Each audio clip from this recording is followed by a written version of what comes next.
Ma fiancée a retrouvé son ex pendant une « pause » dans notre relation et m'a ignoré pendant des semaines, puis elle est revenue en pensant qu'on allait quand même se marier. Mais j'avais d'autres plans et elle n'aurait jamais imaginé ce qui l'attendait. Elle m'a demandé un peu de temps pour réfléchir. Je pensais que c'était juste le stress avant le mariage. Mais ce « temps » s'est transformé en distance, puis en absence. Jusqu'au jour où j'ai découvert avec qui elle passait vraiment ses journées. C'est à ce moment-là que j'ai dû prendre la décision la plus difficile de ma vie. Et je l'avoue, je ne sais toujours pas si j'ai fait le bon choix. Ma fiancée, Lily, 27 ans, et moi, 29 ans, étions ensemble depuis 3 ans. Elle était intelligente, drôle, et avait cette façon de te faire sentir comme la seule personne dans la pièce. Je l'avais demandé en mariage l'année dernière et nous avions commencé à organiser une cérémonie pour l'été. Tout allait bien. Enfin, c'est ce que je croyais. Un jour, Lily m'a dit qu'elle allait dans sa ville natale pour passer du temps avec sa sœur. Elle était très proche de sa famille et ça faisait un moment qu'elle n'y était pas allée, donc je n'ai pas trouvé ça bizarre. Elle a préparé sa valise, m'a embrassé, et m'a dit qu'elle reviendrait dans quelques semaines. Au début, je ne me suis pas inquiété. On s'envoyait encore quelques messages, et elle m'a même appelé la première nuit pour dire qu'elle était bien arrivée. Mais dès le lendemain, ça a commencé à devenir étrange. Elle m'a appelé l'après-midi et m'a dit « Eh, il faut qu'on parle de quelque chose. » J'ai répondu « Bien sûr, de quoi s'agit-il » Et là, elle a lâché « Je crois que j'ai besoin de temps pour réfléchir. » Sur le moment, je ne savais même pas quoi dire. J'ai demandé « Réfléchir à quoi ? C'est à propos du mariage ? Tu te sens sous pression ? J'ai fait quelque chose. » Mais elle n'a pas vraiment répondu. Elle a seulement dit « Je sens que j'ai besoin d'un peu de temps pour moi. » Je n'ai pas voulu trop insister, alors j'ai dit « D'accord, si tu as besoin de temps, je comprends. Mais dis-moi ce qui se passe. » Elle m'a promis qu'on en reparlerait bientôt, mais la conversation s'est terminée dans une atmosphère bizarre. Je suis resté là, à me demander « Qu'est-ce que c'était que ça ?» Après ça, elle a quasiment coupé tout contact. Je lui ai envoyé quelques messages, des trucs simples comme « Salut, ça va ?» ou « J'espère que ta journée se passe bien », mais elle n'a répondu à aucun. J'ai essayé d'appeler, mais elle ne décrochait pas. Elle a même arrêté de publier sur les réseaux sociaux, ce qui était étrange, car elle partageait toujours tout, du petit déjeuner au coucher de soleil aléatoire. J'ai contacté sa sœur, pensant qu'elle pourrait m'éclairer. Elle m'a répondu froidement, « Je ne l'ai pas beaucoup vue, désolé. » Rien de plus. J'avais l'impression que tout le monde m'évitait. À ce stade, je ne dormais presque plus. Mes amis essayaient de me rassurer, me disant qu'elle avait sûrement juste besoin d'un peu d'espace, mais ça ne collait pas. Ce n'était pas son genre. Elle n'avait jamais disparu comme ça, surtout avec moi. Le plus étrange, c'était que tout ça arrivait d'un coup. Une semaine avant, on choisissait littéralement les fleurs pour le mariage. Il n'y avait eu aucune dispute, aucun signe qu'il y avait un problème. Je repassais nos conversations dans ma tête encore et encore, cherchant un indice, mais tout semblait normal, jusqu'à ce que ça ne le soit plus. J'ai essayé de lui laisser le bénéfice du doute. Peut-être qu'elle avait vraiment besoin d'être seule. Peut-être qu'elle traversait quelque chose dont elle n'arrivait pas à parler. Mais les jours sont devenus des semaines, et ma patience s'est épuisée. Si quelque chose n'allait pas, pourquoi ne pouvait-elle pas juste me le dire ? C'est à ce moment que j'ai commencé à douter de tout. Était-elle vraiment chez sa sœur ? Et s'il y avait autre chose, ou quelqu'un d'autre ? Je détestais penser à ça, mais son silence me rendait fou. J'ai passé des nuits entières à fixer mon téléphone, priant pour un message, un appel manqué, n'importe quoi. Mais rien. Chaque jour qui passait pesait un peu plus lourd. J'ai essayé de me distraire avec le travail, de sortir avec des amis, mais rien n'y faisait. C'était comme si ma vie entière était en pause. Après quelques semaines de silence total, j'ai décidé que ça suffisait. Sérieusement, combien de temps une personne a-t-elle besoin ?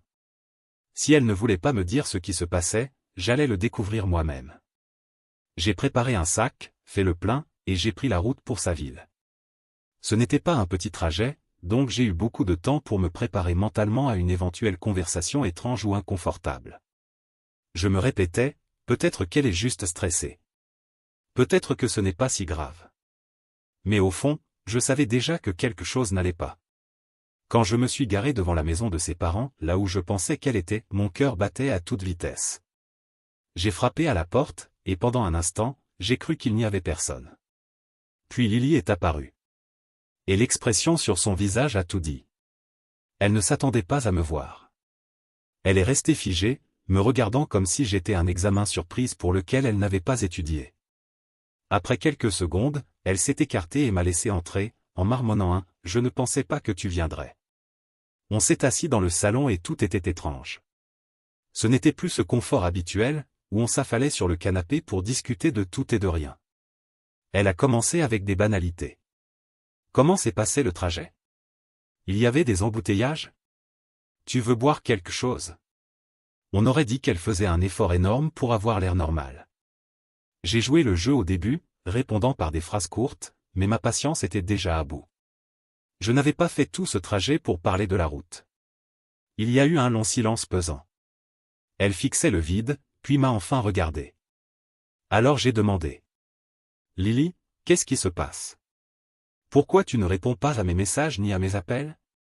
Sa réaction a été immédiate. J'essaie de comprendre certaines choses, dit-elle d'une voix basse, presque un chuchotement. Comprendre quoi? J'ai essayé de rester silencieuse. Elle hésitait. On aurait dit qu'elle ne savait pas comment dire ce qu'elle avait à dire. Le silence devenait de plus en plus lourd, et je sentais mon cœur battre si fort qu'il résonnait dans mes oreilles. Jusqu'à ce qu'elle parle enfin. J'ai revu mon ex quand je suis arrivé ici. C'était comme si le sol s'effondrait sous mes pieds.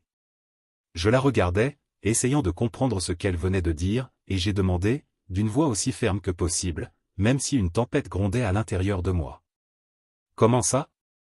Ce n'était pas prévu, dit-elle. Je l'ai croisée au supermarché, et on a fini par discuter. Ce mot, discuter, m'a frappé comme un coup de poing. Ce n'était pas le fait qu'elle soit tombée sur son ex, ça pouvait arriver à tout le monde. C'était la manière dont elle en parlait, comme si ce n'était rien. Mais clairement, ça n'était pas rien. Sinon, on ne serait pas en train d'avoir cette discussion. Je me suis penché en avant, essayant de rester calme. Pourquoi tu ne m'as pas dit ça plus tôt? Elle a détourné le regard, fuyant mes yeux. Je ne voulais pas te blesser, avant d'être sûr de ce que je ressentais. Ce que tu ressentais, ai-je répété, ma voix montant un peu. On est fiancés, Lily. On est en train de planifier un mariage. Qu'est-ce que tu veux dire par ce que tu ressentais? Et c'est là qu'elle a dit. J'ai passé du temps avec lui, a-t-elle avoué, presque en chuchotant. Je devais savoir si j'avais encore des sentiments non résolus. Pendant un moment, je n'ai pas pu dire un mot. Ma tête tournait, essayant de comprendre ce qu'elle venait de m'avouer. Des sentiments non résolus?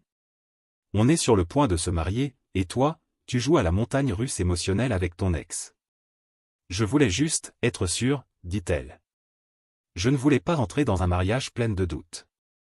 Je sentais ma poitrine se serrer et mes poings se refermer, essayant de contenir la colère. Donc tu m'as ignoré tout ce temps, à cause de lui? Je n'ai plus pu me retenir. Pourquoi tu ne m'en as pas parlé plus tôt? Pourquoi tu n'as pas discuté avec moi, au lieu de me laisser dans le noir? Elle a commencé à répondre, mais je ne l'ai pas laissé finir. Et maintenant, Lily? Qu'est-ce que ça veut dire pour nous? Tu es encore en train de réfléchir? Parce que moi, je ne vais pas rester là à attendre que tu décides si je suis ton plan A ou ton plan B. Son visage s'est effondré, et pendant un instant, j'ai cru qu'elle allait pleurer. Mais au lieu de ça, elle a dit. Je ne voulais pas te faire de mal. J'avais besoin de temps pour mettre de l'ordre dans mes sentiments. Tu te rends compte de ce que tu dis, ai-je répliqué. Me laisser dans le noir pendant des semaines, c'est bien pire que d'être honnête dès le début. La conversation est vite devenue un cercle sans fin. Chaque fois que je cherchais une réponse claire, elle esquivait avec des excuses vagues, disant qu'elle avait besoin de clarté, qu'elle ne voulait pas prendre une décision hâtive. Je sentais mon énergie partir un peu plus à chaque minute. À la fin, j'étais épuisé. Vraiment vidé. Je me suis levé, je l'ai regardé une dernière fois et j'ai dit. J'ai besoin de temps pour réfléchir. Exactement comme tu l'as dit. Ses yeux se sont écarquillés, comme si elle ne s'attendait pas à entendre ça de ma bouche. Mais je n'ai pas attendu sa réponse. J'ai pris mes clés et je suis parti. Le trajet de retour après cette conversation a été l'un des plus longs et des plus irréels de ma vie. Je n'étais pas en colère, pas du genre à hurler ou à casser des trucs, mais j'étais blessé. Vraiment blessé. Je repassais tout ce que Lily avait dit, essayant de comprendre. Des sentiments non résolus. Qu'est-ce que ça voulait dire, au fond? Pourquoi elle n'avait pas simplement parlé avec moi au lieu de disparaître pendant des semaines? Les jours suivants sont passés dans un brouillard. J'allais travailler, mais c'était comme si je n'étais pas vraiment là. Les collègues me demandaient si ça allait, et je répondais systématiquement, je suis juste fatigué. C'est devenu ma phrase automatique. Quelques amis se sont aussi inquiétés, mais je n'avais pas l'énergie pour tout expliquer. Avec le temps, j'ai fini par en parler à 2 amis proches. Leur réaction a été un mélange de choc et de colère. Mon ami Marc m'a dit: « Mec, c'est dur. Elle aurait dû te le dire dès que ce type est réapparu. » Mon amie Jenna a été plus directe. « Si elle se rapproche de son ex alors qu'elle est fiancée avec toi, c'est qu'elle ne te mérite pas. » Les entendre dire ça m'a aidé à voir à quel point la situation était grave. Mais ça m'a aussi fait me sentir idiot. Comment je n'avais pas vu ça venir? Est-ce que j'avais raté des signes? Le pire, c'était la surprise. On faisait des plans ensemble, on choisissait le lieu de la fête, on parlait de la maison où on voulait vivre, on évoquait même des prénoms pour de futurs enfants. Et maintenant, tout ça semblait n'avoir été qu'un mensonge. J'ai relu nos anciennes conversations, essayant de trouver un indice qui aurait pu expliquer son comportement. Mais il n'y avait rien. Tout semblait normal, même heureux, jusqu'au jour où elle est partie. C'était comme si elle avait appuyé sur un interrupteur dès qu'elle avait revu son ex. Un soir, j'ai décidé d'envoyer un message à sa sœur. Je ne voulais pas impliquer quelqu'un d'autre, mais j'avais besoin de réponse. Sa réponse a été courte et vague. Je crois que Lily traverse juste une période difficile. Elle va finir par s'en sortir. S'en sortir. Sortir de quoi? On était censé être une équipe. Et maintenant, j'étais complètement dans le noir. Une semaine plus tard, j'ai reçu un message de Lily. Ce n'était ni des excuses, ni une explication. Juste un « Salut, ça va ?» Comme si de rien n'était. Je n'ai pas répondu. Je n'y arrivais pas. Qu'est-ce que j'étais censé dire? Ah, je vais super bien. Merci de m'avoir ignoré pendant que tu passais du temps avec ton ex? Le silence entre nous grandissait un peu plus chaque jour. Je me sentais de plus en plus distant d'elle, de plus en plus certain que ce qu'on avait était en train de s'effondrer. J'ai commencé à me demander si je voulais vraiment sauver ça. Est-ce que je serais capable de pardonner? De faire de nouveau confiance? En même temps, je me sentais bloqué. On avait construit une vie ensemble, ou, du moins, c'était le plan. Rompre, ce n'était pas juste finir une relation. C'était défaire tout ce qu'on avait prévu et tout recommencer à zéro. Rien que d'y penser, ça me terrifiait. Mais l'alternative, c'était de faire semblant que tout allait bien, alors que ce n'était clairement pas le cas. Et ça, ce n'était pas une option. J'ai commencé à réfléchir à ce que je voulais. À ce que je méritais. Et j'ai compris que je ne pouvais pas rester avec quelqu'un qui ne me respectait même pas assez pour être honnête. Je ne pouvais pas épouser quelqu'un qui trouvait normal de me mettre de côté pendant qu'elle réglait ses sentiments pour un autre. À la fin de cette semaine-là, j'ai pris ma décision. Si Lily voulait vraiment réparer les choses, elle allait devoir faire bien plus qu'envoyer un message vague. Et même dans ce cas, je ne savais pas si je pourrais un jour la regarder de la même façon. Je ne l'ai pas recontactée. Et elle non plus n'a pas insisté après ce message. Le silence est devenu une sorte d'accord tacite, on était fini. Et même si ça faisait mal, au fond, c'était un soulagement. Je commençais à m'habituer au silence. Ce n'était pas agréable, mais au moins ça me donnait du temps pour réfléchir. J'avais déjà accepté que Lily ne reviendrait pas. Et pour être honnête, je commençais à aller de l'avant. Sans me précipiter. Sans distraction. Juste en essayant de reconstruire un peu ma vie.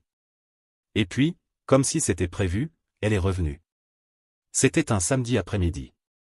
J'étais en plein milieu d'un marathon d'une série que je n'aimais même pas tant que ça, juste pour occuper mon esprit.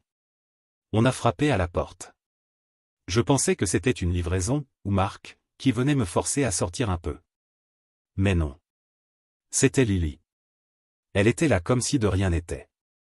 En souriant, comme une voisine qui apporte des cookies. Salut, dit-elle, d'un ton décontracté. Comme si elle n'avait pas disparu pendant des semaines. Je suis resté immobile, essayant de comprendre si j'hallucinais.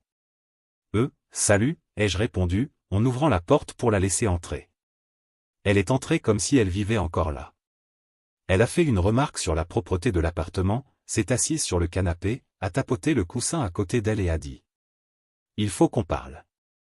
Je me suis préparé à entendre des excuses sincères, une explication, quelque chose. Mais au lieu de ça, elle a commencé à parler des préparatifs du mariage. Le lieu a toujours notre date réservée, dit-elle, comme si on s'était parlé tous les jours. Et je pensais utiliser de la lavande pour décorer les tables. C'est classique, non? Je n'en croyais pas mes oreilles. Je l'ai interrompue en plein milieu d'une phrase et j'ai dit. Lily, qu'est-ce que tu fais ici? Elle a cligné des yeux, confuse. Comme si je venais de lui demander pourquoi le ciel est bleu. Je suis venu arranger les choses, dit-elle, comme si c'était évident. Je l'ai fixé quelques secondes. Puis j'ai éclaté d'un rire court et sec, le genre de rire qui veut dire « tu te fous de moi ». Arranger les choses, ai-je répété en me penchant vers elle. Tu parles de la relation que tu as mise en pause pendant que tu faisais le point sur tes sentiments pour ton ex? Cette relation-là. Son visage a blanchi un instant. C'est terminé, dit-elle. J'ai réalisé que je ne ressentais plus rien pour lui. C'est avec toi que je veux être. Je me suis levé et j'ai commencé à marcher dans le salon. Impossible de rester assis. Et tu penses que je vais croire ça comme ça, d'un coup? Que je vais simplement te reprendre comme si rien ne s'était passé? Tu te rends compte à quel point c'est absurde? Elle a cligné des yeux, clairement surprise par ma colère. J'avais besoin de temps. Je ne voulais pas te blesser. Tu ne voulais pas me blesser, Lily? Tu as disparu pendant des semaines. Tu n'as même pas pensé à m'expliquer. Pas un message. Pas un appel. J'ai dû conduire jusqu'à ta ville pour découvrir ce qui se passait. Et maintenant tu débarques ici, comme si tout était normal. Ce n'est pas comme ça, a-t-elle répliqué. J'étais perdu. Je ne savais pas ce que je ressentais. Et je ne voulais pas aggraver les choses.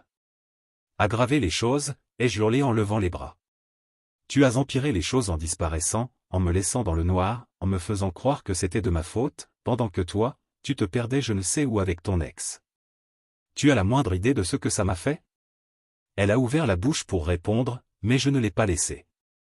Non, tu n'en as aucune, ai-je dit fermement.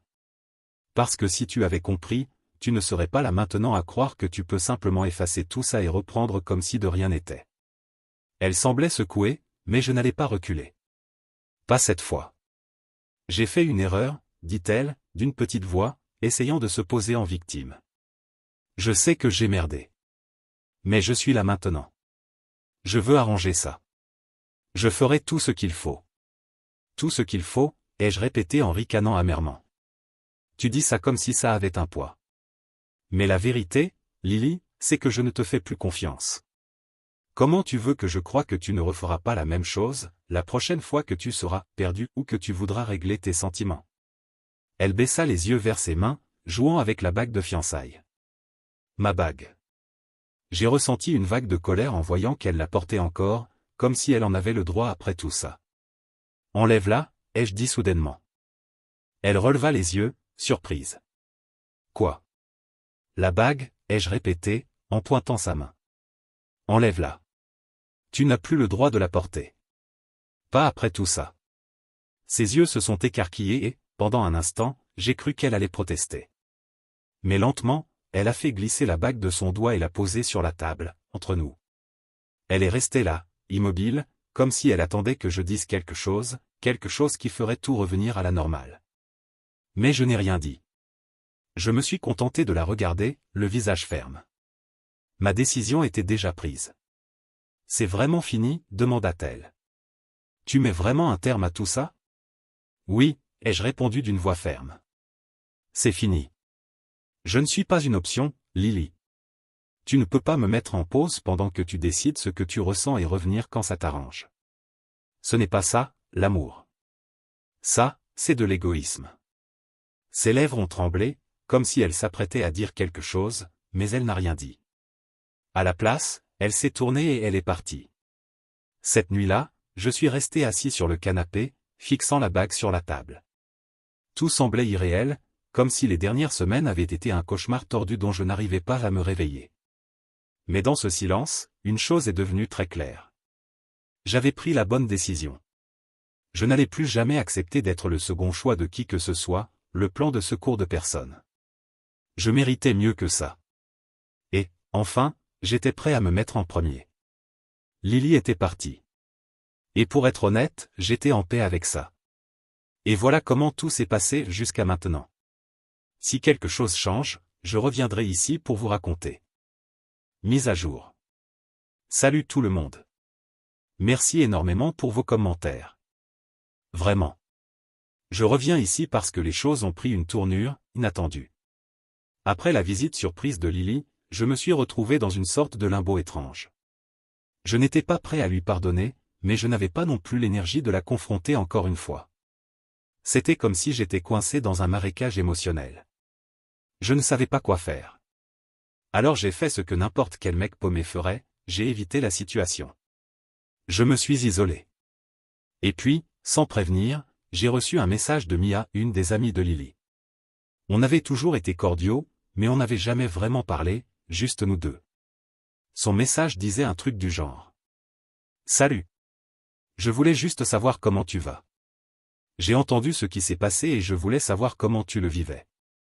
Au début, je me suis méfié. C'est un piège?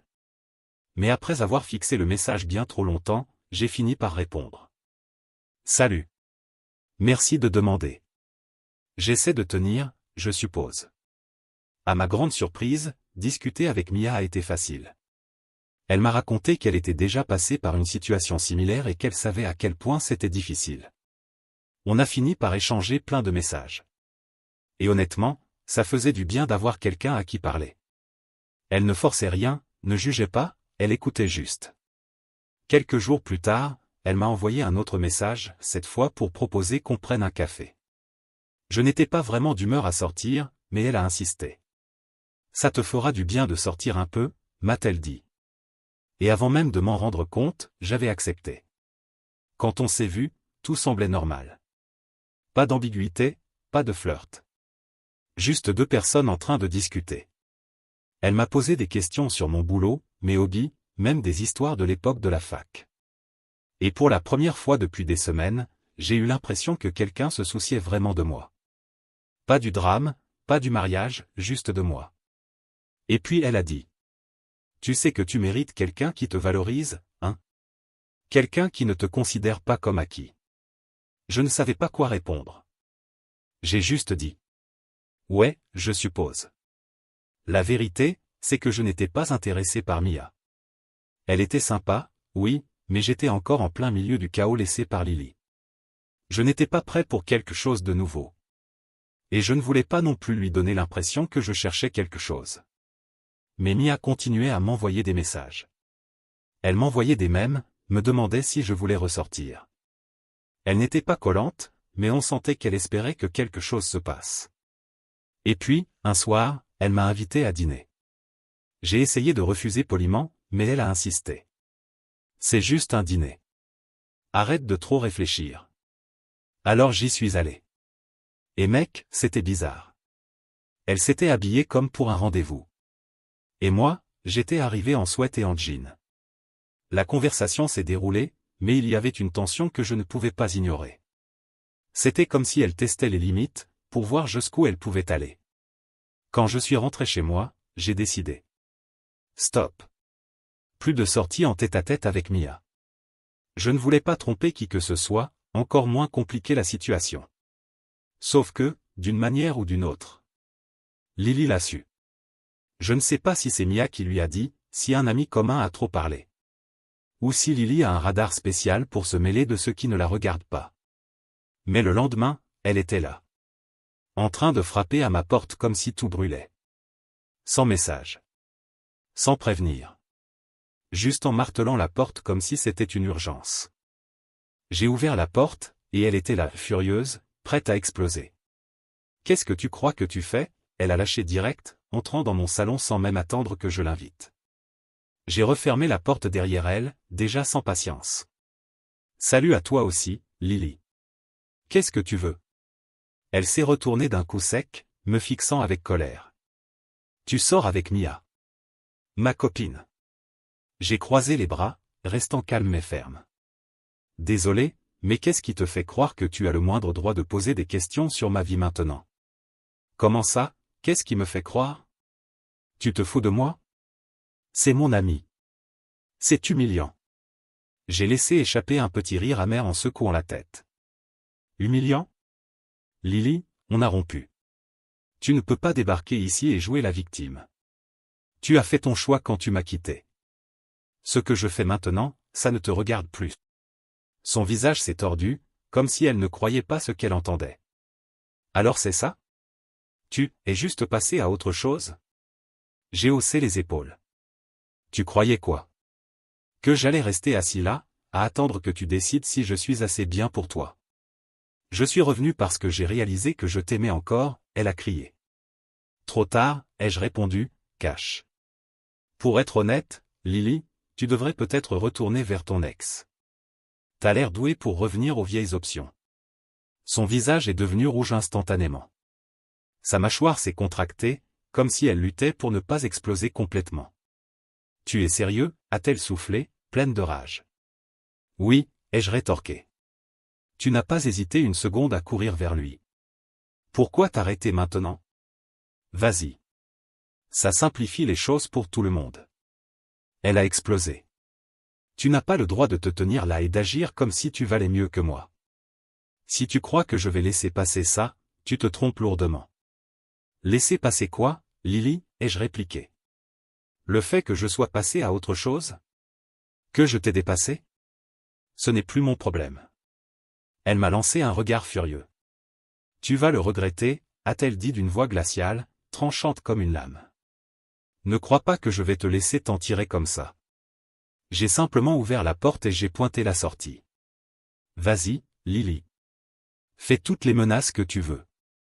Mais tu n'es plus mon problème. Elle est restée immobile un instant, me fixant, puis elle s'est retournée et est partie en claquant presque les pieds. J'ai verrouillé la porte derrière elle, j'ai secoué la tête, et enfin, j'ai relâché l'air que je retenais. Si elle comptait essayer quelque chose, je n'en savais rien. Mais honnêtement, je m'en fichais. C'était fini. Et ça ne changera pas. Mise à jour finale. Bon, les amis. Je reviens ici pour une dernière mise à jour, juste pour vous dire comment tout s'est terminé. Après que Lily soit partie en claquant la porte, le silence qui est resté était différent. Ce n'était plus lourd ni tendu. C'était paisible. Pour la première fois, je ne ressentais plus le besoin de me justifier ni auprès d'elle, ni auprès de qui que ce soit.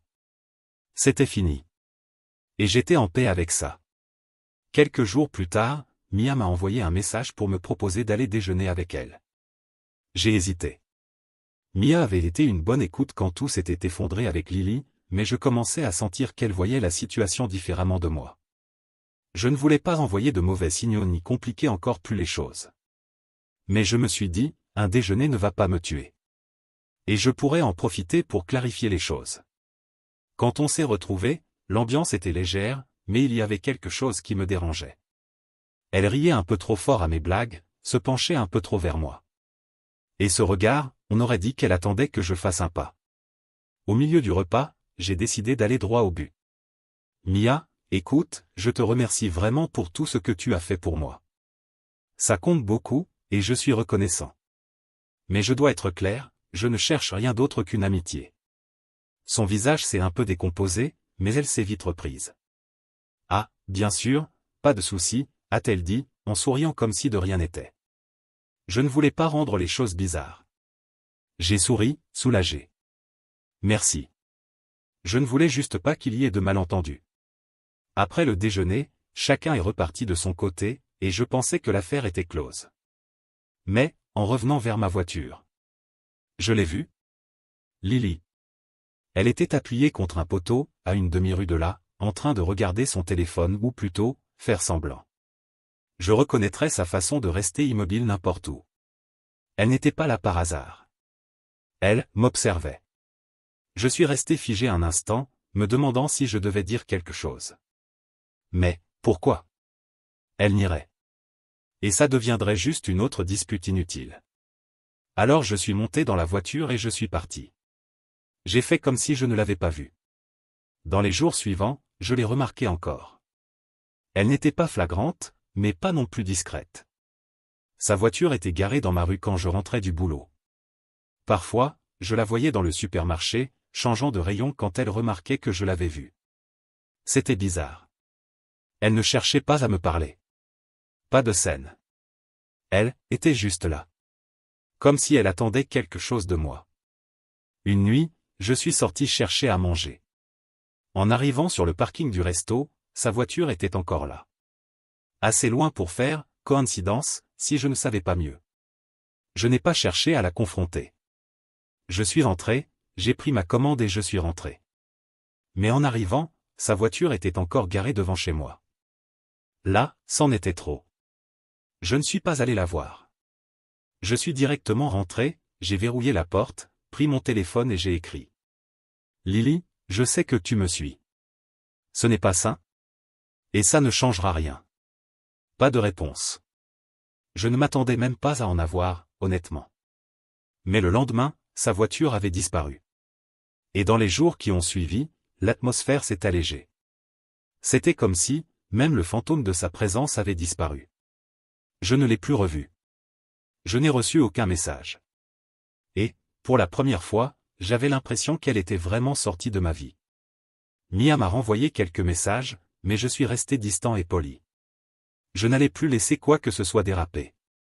Pour le moment, tout ce que je veux, c'est me concentrer sur moi. Laisser le chaos derrière. Respirer. Peut-être que Lily est encore là, quelque part, à m'observer ou à attendre je ne sais quoi. Mais je ne vais plus lui laisser une seconde de mon temps. C'est fini. Et cette fois, c'est vraiment fini. S'il y a bien une chose que j'ai apprise dans tout ça, c'est celle-ci. Je mérite mieux. Et voilà, les amis. Merci d'avoir suivi toute cette histoire jusqu'ici. Si vous avez des conseils, je suis preneur. Sinon, je serai là, en train d'essayer de recommencer. Commentaire Monsieur Reddit. Ah, quelle belle histoire, hein. Vraiment, rien de plus romantique que de disparaître avec son ex, revenir comme une fleur et s'offusquer quand l'autre ne te reprend pas. Un vrai conte de fées, version cauchemar.